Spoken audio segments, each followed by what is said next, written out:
Hello, and welcome to Speak Honest. I am your host and certified relationship coach, Jennifer Noble.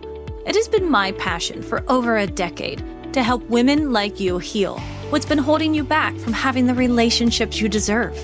Are you struggling with a relationship where you can't seem to voice your emotions, needs, and boundaries without having it blow up in your face? Then you have found the right podcast, my friend. Get ready for practical tips, empowering truths, and honest conversations. Now, let's dive in. Hello, ladies, and welcome back to another episode of Speak Honest. I'm Jen Noble, your go-to relationship coach and author of the best-selling book, Dance of Attachment. And today we are talking about that moment. You know the one. It's going so well. He's being super consistent. And then he's texting and he's planning dates and you're laughing and you're connecting and it feels easy. And then, bam, something shifts. His tone changes. The texting slows down. He gets busy. He pulls back just enough for you to feel it in your body. And suddenly, the energy in the relationship completely flips on itself. You go from relaxed to hyper-aware. From opening to scanning, from secure to questioning everything. And here's the pattern I want you to see. When intimacy increases, unresolved attachment wounds activate. His system pulls away to protect his autonomy, and your system reaches out to protect your connection. And the chemistry you feel in that moment, that is not compatibility. It is nervous system activation. If you are a professional woman who keeps attracting emotionally unavailable men and wondering why it always feels so intense right before it falls apart, then girl, this episode is for you. This is not about blaming him. I want to be very clear about this. And this is definitely not about shaming you. This is about understanding the biology of what is happening underneath the behavior so you can stop misinterpreting activation as attraction. And before we dive in, if this is the work you want to go deeper into, then I would love to invite you to come join us inside of the Speak Honest Academy. You can visit us at speakhonestacademy.com or you can click on the link in the show notes.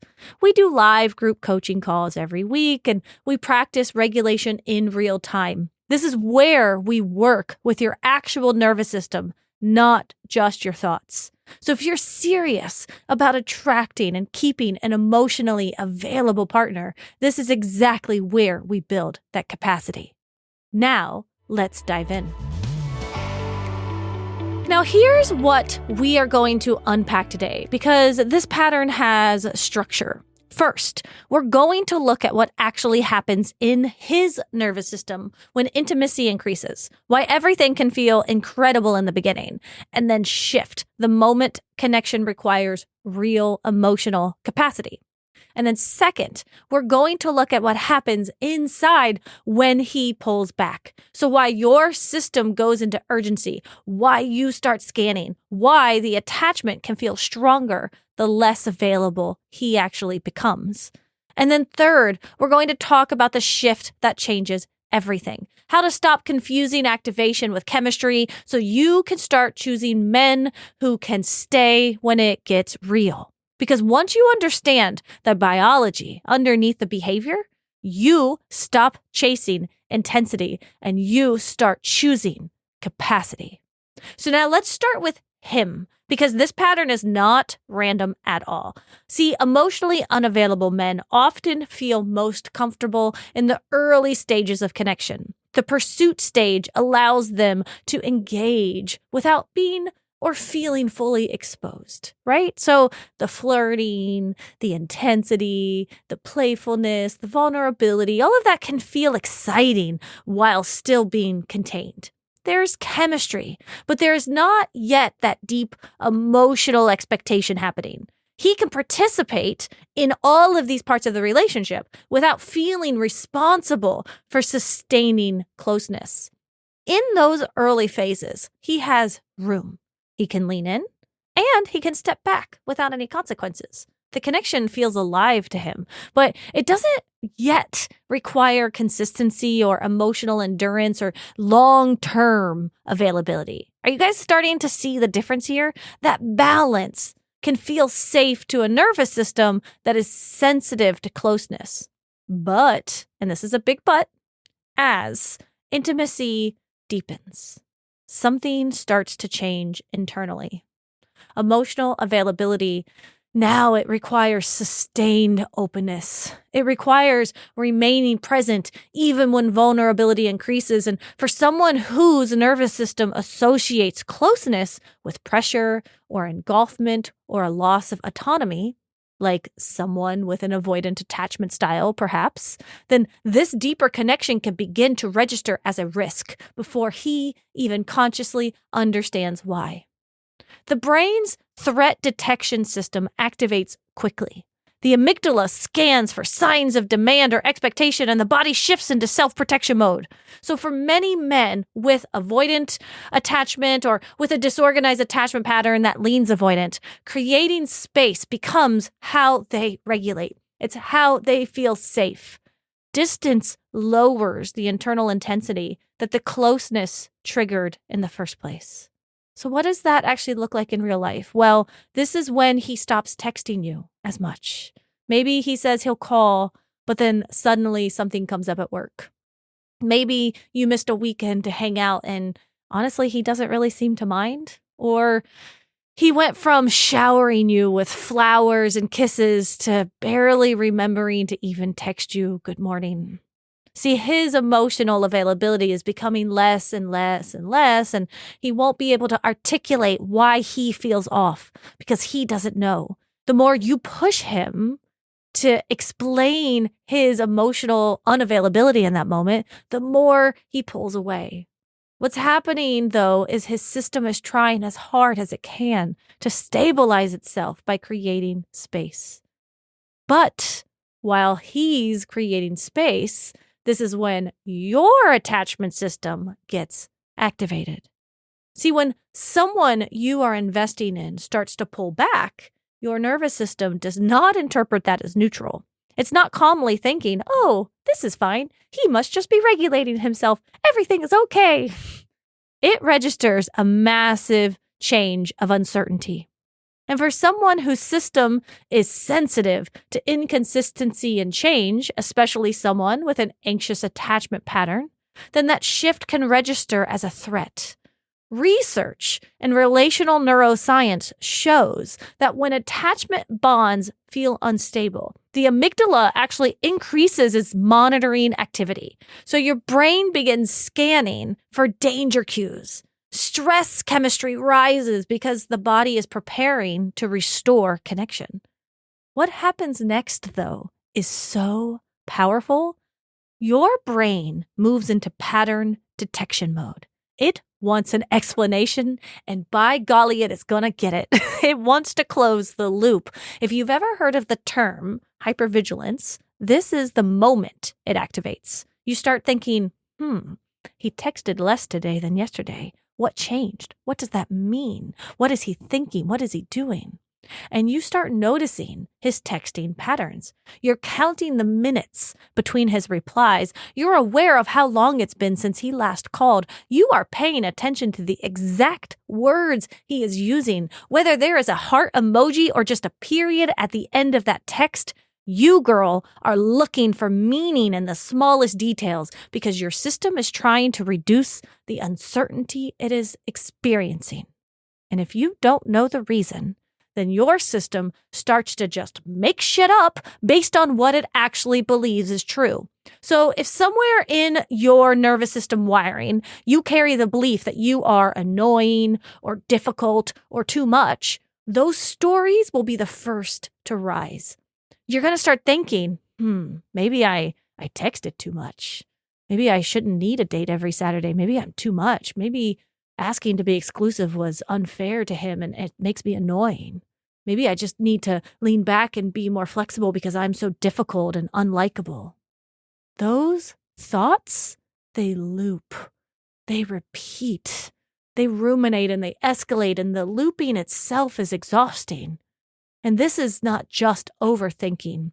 This is an activated nervous system trying to regain stability by solving the perceived threat. And the more it tries to solve, the more intense the attachment can feel. So let's break this down a little bit more, because now you can see both sides clearly. We see that the closeness in your relationship causes him to pull away in order to regulate himself. And when he does, his distance activates your attachment system, and then you move towards him to regulate yourself. And the more each of you try to regulate, the more intense the push-pull becomes, and the more intense the dance is. Do you see it? Do you see this intensity? This intensity can easily be mistaken for chemistry. And there's something important happening in this moment. What you're feeling is not just chemistry. It's actually called activation.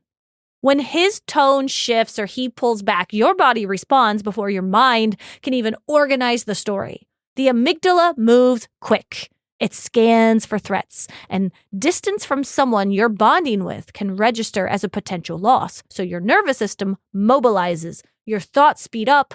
You replay conversations over and over again. You feel urgency in your chest. That urgency can feel super intense. You think about them the first thing in the morning. You think about them when you lie down at night. You can't even get work done because all you're doing is constantly thinking about it. And honestly, it can feel meaningful, doesn't it? It can even feel like love, and that love keeps getting stronger. But intermittent reinforcement is this thing that can magnify this experience. So what that is when someone gives you something you want, like warmth, reassurance, affection, but then they withdraw it, your brain locks onto that unpredictability. This is the same exact reinforcement pattern used in gambling, at casinos, or on apps on your phone. The reward is inconsistent, so the dopamine spike is actually stronger. The uncertainty increases the anticipation, and the anticipation increases the attachment. Steady availability does not create that same biochemical surge, but unpredictability does. And I have worked with women who feel deeply bonded to men who are so ridiculously inconsistent. And when we slow the dynamic down together and really examine what is happening in their bodies, a very specific pattern starts to show up. The attachment is not formed around steadiness or emotional availability. It is forming around activation. So when he pulls away, the body experiences it as a potential relational threat. The amygdala, hello, that little active guy back there, right? He becomes more active, scanning for signs of loss, and the stress response begins to engage. Stress hormones like cortisol rise as the nervous system prepares to restore connection, because from an attachment perspective, proximity equals safety.